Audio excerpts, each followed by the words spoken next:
Welcome to Career Tools. This week, meetings and high Ds. Questions this cast answers. As a high D, how can I be more effective in meetings? What can I do to make everyone feel heard in meetings? And what notes should I take in meetings? If your knowledge of DISC, high Ds, Is, S's, and C's, the perfectionists, the Attila the Huns, the marketers, the team players, if that has helped you become more effective at work, you'll want to seriously consider coming to our Effective Communications Conference. We set the basics of DISC in an hour or so, and then we spend the rest of the day teaching you how finally to communicate effectively, which is to pay attention to what your listener does and communicate in a way that makes sense to them. At the end of the day, you'll be able to read someone in a conversation, determine their major DISC tendency, and then based on that, make some changes in how you deliver to improve the chances that you get harmony and congruence and collaboration and not drama, conflict, and tension. Come see us. So, Sarah, you and I are both high Ds, and we have this feeling in meetings that they are way too long, way too rambly, and why haven't we made a decision yet? Right. How are we still talking about this? We've got to be done this topic by now. I made a decision 20 minutes ago. Why are we still talking about it? Because my decision's right? Exactly. Which are some of these worst behaviours, or at least effective behaviours, because when a D makes a decision and expects everyone to follow it, they're not effective with that relationship. They're going to probably annoy some people or upset some people, and that's not helpful. So we're going to talk about how to behave in meetings in a way that is helpful, in a way that bonds relationships, and a way that will get things done, but also not cause fractures in the meeting. So do you want to take us through the outline? Sure. So our outline for today is, number one, we're going to talk about allow others to talk first. Then, once per meeting, say, name, what do you think? That is for the meeting organizer. Then, don't contradict and not but. Only note deliverables. And then we're going to finally end with, don't be afraid to get to the next meeting on time. And any of the high Ds who got excited by thinking some of those things sound like great tools to use in your favour, I think you're going to be disappointed. But that's the way it is. We can't always be a bull in a china shop. It hurts feelings. Unintentionally, but all the time. Yeah. So the first thing is allow other people to talk first. High Ds are assertive and task focused. So for those of you who don't know DISC, it's a way of profiling behaviours and helping us understand how different people behave in different situations, and then allowing us to adapt our behaviour to what they would prefer, which amazingly makes a better relationship between the two of you. And so DISC, we imagine a circle, and it has a cross in the middle. So you have 4 quarters, like a pizza divided by 4 people. So top left is D, top right is I, bottom left is C, and bottom right is S. And so if you look at those in halves, the top half of the circle goes to D and I, and those people are assertive.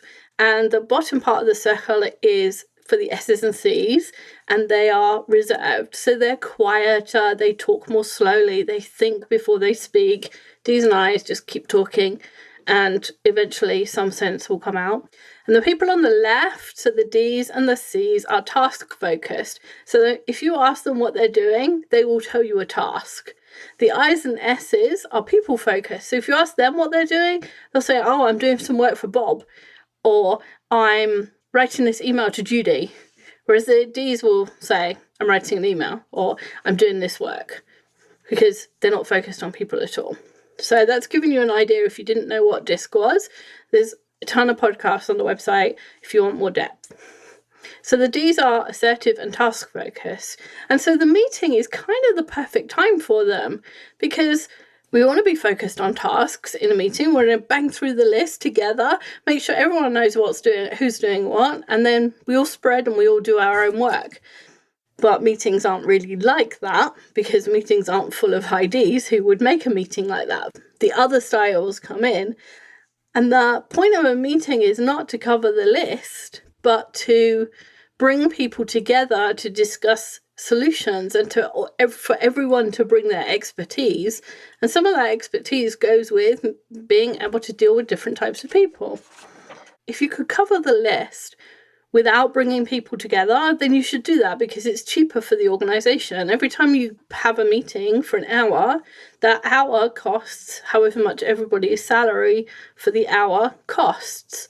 And so anything that you can do without having a meeting is cheaper. About that, though. Yeah. And that said, if you're going to be in a meeting, what do we do? A high D's assertiveness leads them to always just answer the question that's being asked. So for example, if the question is, how can we make this customer happy? A high D does not hesitate to jump in with an answer and be ready to move on to the next item. Right? Okay, that's the answer. Let's move on. Note, though, that we said an answer, not the answer. Many solutions it may be possible, they have pros and cons, but by cutting off that discussion really quickly, the high D does the team disservice. Right? So perhaps they have better or different ideas. Even if they don't, it's important to let them feel like they've been heard and listened to. Meetings are not to go through that list, right? They're to share that group of ideas with one another, bat them around, come up with the best option. Exactly. If one of your colleagues is a high D and that person struggles with things like communication and collaboration, and people say about that person doesn't listen to anything I say, or my ideas are never good enough, that person is probably full flow high D and never mitigating any of those more assertive traits. And as a high D, if you want to be more successful, if you want to have improving relationships, if you want to communicate and collaborate and get good scores on those things on your performance reviews, you have to stop long enough to hear what other people have to say. So in the meeting, count the number of people, then only allow yourself to go first in answering a question that's directed at the group once every number of times. So if there's 5 people in that meeting, so every 5th time, you can go first in answering that question. It doesn't need to be an exact, but if the answer to the question is directed at you, of course you're going to answer, but try to make sure you balance it out. Let the others have an opportunity to talk before you dive in with the answer. Yeah. And this only counts for the questions that are directed of the group. So if the meeting leader says, what do we think? Or how do we feel about this? Or does anybody have a solution? Then you count how many times it is since you've answered, and then give an answer if it's your turn. If the question is directed at someone else, don't answer. And a lot of people will say, well, of course I don't. If somebody says, Angela, can you tell me about the problem with customer X? And my name isn't Angela, I don't answer. Well, just listen to yourself and tell yourself you're not going to do that. Because if you're anything like us as high Ds, you are doing that too. You're answering for other people. We jump in to answer that question because to us, there's already an answer. Right? We already know the answer. I'm going to be efficient and I'm going to answer for Angela because I can say it quicker. Exactly. Which is not the way to make friends and influence people. So this is a kind of trick, I guess, but it's a way of just stopping yourself being that person who answers every single question, because you're not helping the group and you're not helping yourself. So the next one is especially for anybody who's running a meeting. You cannot do this if you're just a member of the meeting. You have to be running the meeting, and that actually means your name is under the meeting organizer, not that you think you're running the meeting even though you're a member, which high Ds are also likely to do. Very. We've addressed part of the equation in that We're not going to jump in and answer other people's questions, and we're going to give them a chance to answer the group questions. But the other part of that is there could still be somebody in the meeting who's reserved, who doesn't answer any of the questions and whose voice is never heard. And as a meeting organizer, it's part of your role to make sure everybody has been heard. So to cover the other half, if we're leading the meeting, for example, we need to draw out those who speak less. As Wendy mentioned, with the circle, the individuals on the bottom, the more reserved portion, they're your high S's and high C's. And they're very unlikely to interrupt. What do you mean interrupt? I just talk over people. That's not interrupting. That's just... Whereas a high D or a high I, when they're talking, they're more than happy to interrupt. I's love that punchy back and forth conversation. You can keep talking, I'll keep talking at the same time. And they talk over each other. D's will interrupt, and their mental expectation is, I am talking, clearly I have something to say, so this is the part of the conversation where you stop talking. Yeah, D's will interrupt, but then expect everybody to listen. I's don't care, they just keep talking. So a high S will just agree with the people that have become before. A high S's highest priority is that everybody is happy. So to make people happy, they agree with what is going on, unless they are specifically, what is your opinion? Otherwise, if it's just a sort of, does everybody generally agree? They'll generally agree whether or not that's their opinion. A high C will not comment until they're absolutely sure they have all of the analysis done, they have the data, they understand the problem, and then they're absolutely sure of their answer, and then they'll answer. So there's kind of two different reasons, depending on whether it's an S and a C, why they might not be talking. And you need to hear from both of them. And it's not that they don't have an opinion. They have an opinion, right? Your S's have an opinion, but they like to look towards the group, right? It's more of a democracy. Yes. For lack of a better term, where your C's, they also have an idea of what's going on, but until they have facts to back it up, they're not willing to share it. They can't defend their opinion if they don't have the facts needed to do so. Right. So as the meeting leader, you actually need to be paying attention and listening to people and listening to who has talked, who has given an opinion, who has given you an answer, and who has not, and whose face says something they're not saying. So often you can see on people's faces that they're holding an opinion back, or they want to say something, but the high D won't let them, or the high I won't let them get a word in edgeways. So you need to be watching for that. So you've really got to be paying attention. And then when you notice that somebody hasn't said something, or hasn't given their opinion, or has just been quiet throughout the whole meeting, then ask them specifically, what do you think? So begin with their name. Brian, what do you think? Chelsea, what do you think?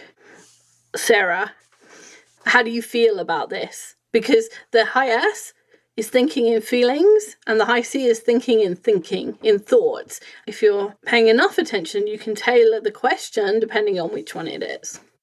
I've actually had, after meetings, people come up to me and thank me for allowing them a window to speak.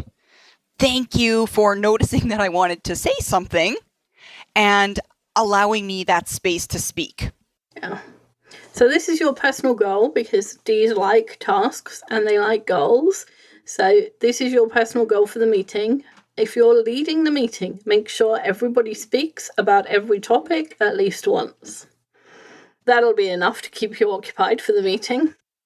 Next piece, don't contradict. Use and, not but. Yeah. When a high D does jump in, they usually say, but that's the urge to correct people, to point out flaws, to look for mistakes. And a strong high D and in a C, they're willing to say no, right?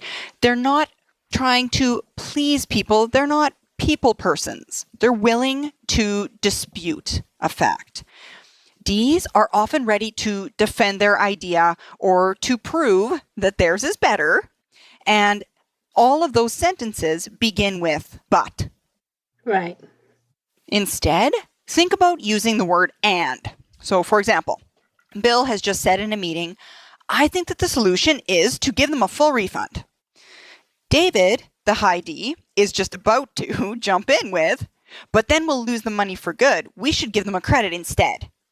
You can hear how dismissive that is. But we'll have lost their money for good because a high D would emphasize everything. It's very dismissive and it's very confrontational. So instead, if you say, I agree, Bill, we do need to refund them. Find a thing you agree with in the answer. And then you say, and I wonder if a credit with us would allow us to do that and keep their money with us. So there's several ands in there, but the important one is, and I wonder if a credit with us would allow us to do that. It's much less confrontational. And even if you emphasize the parts of the sentence in the same way that an angry high D would do, if you say and not but, it's almost impossible to do it and be confrontational. It kind of forces you to acknowledge the idea or acknowledge the part that you agree with and provide a constructive follow-up. It makes you form the sentence in a more conciliatory way. And we do have a podcast called And Not But, a whole podcast on how to use and not but, especially written for high Ds, I think. And it's quite a difficult, more difficult than you might think, thing to do. First of all, you've got to be listening to what you're saying. And most of us don't listen to what we say. Because if we did, we'd hear all the filler words we use, and we'd hear the words we repeat, and we'd hear the pauses that we make in funny places.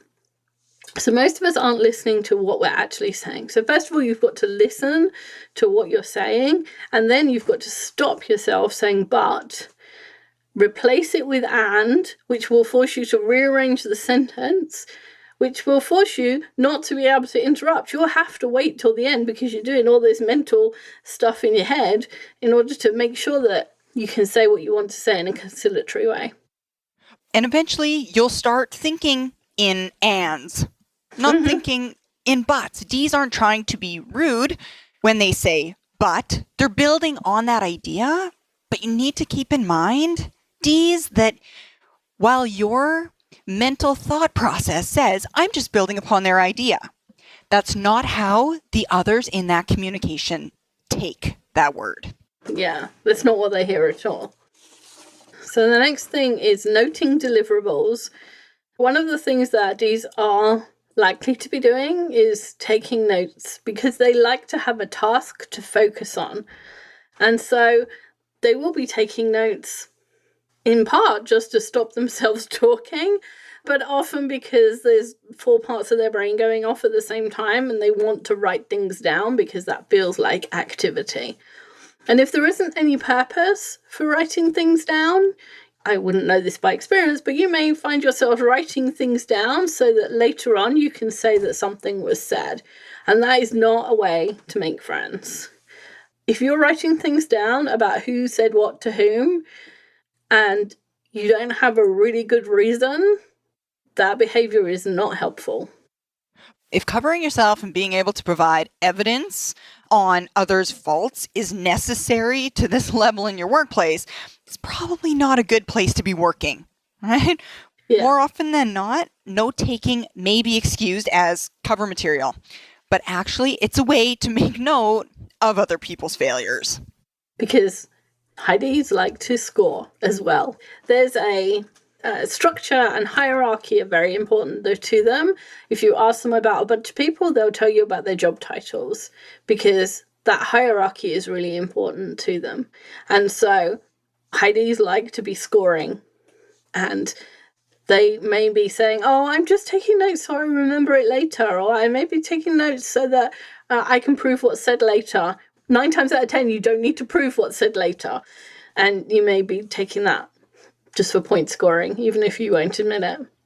So to prevent yourself doing this, only take notes of deliverables.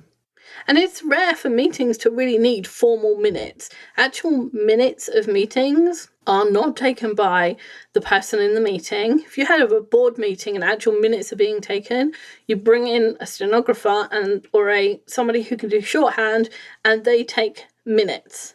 What most people mean by minutes is just a list of deliverables.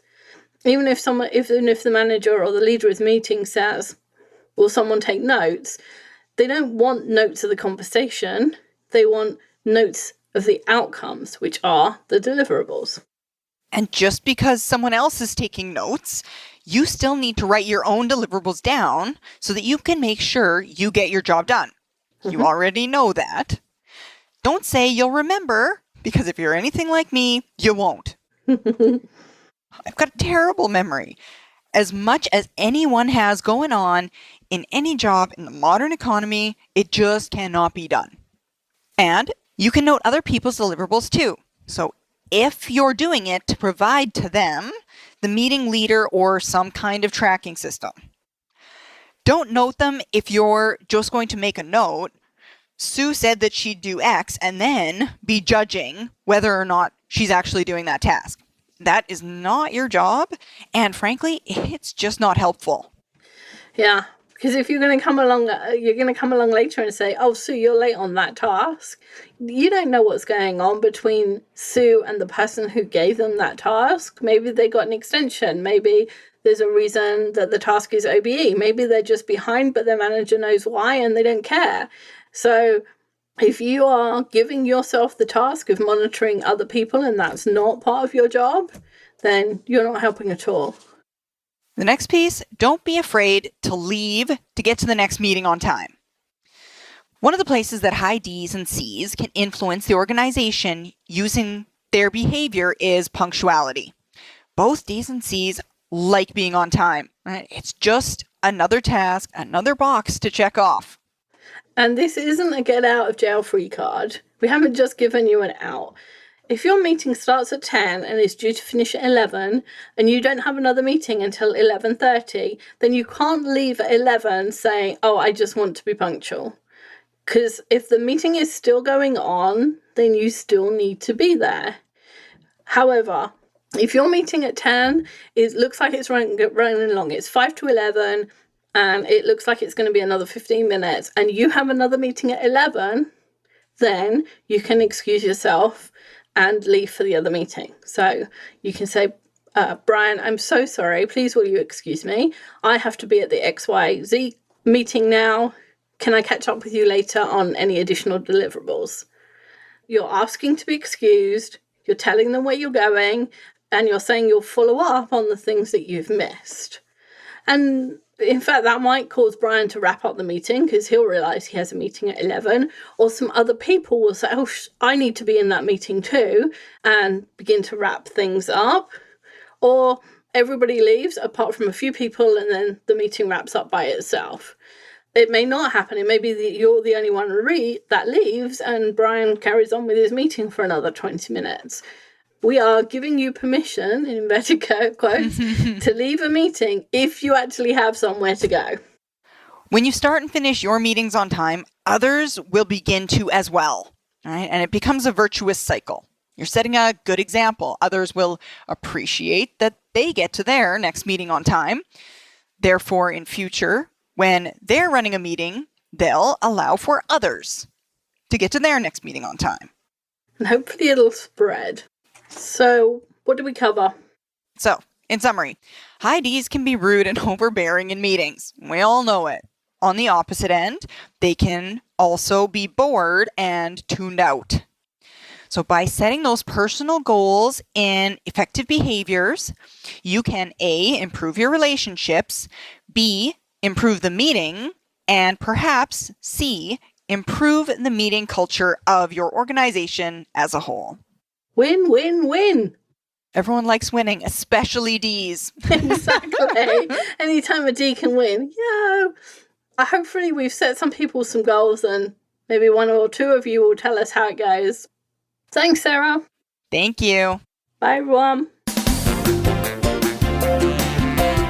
I hope that was helpful if you're a high D or if you know one. We'll cover the other letters in the DISC profile later on this year. If you enjoyed this podcast and you want the how-tos of management wherever you are, check out the free Manager Tools mobile app. It's available on both iOS and Android devices. Go to the Apple Store or the Google Play Store and download the Manager Tools app. Just search for Manager Tools in the respective store, or go to the Manager Tools website, www.manager-tools.com, and you'll find the links on the bottom of the homepage. Once you've installed the Manager Tools app, you'll have access to all the Manager Tools and Career Tools shows anytime, anywhere you want. With easy searching of podcasts by category, using the map of the universe, or using built-in search functions, it couldn't be easier. Additionally, if you're Manager Tools personal licensee, you'll have easy access to all the show notes right from the app whenever you want. Go to the App Store and download the Manager Tools mobile app. You'll be happy you did.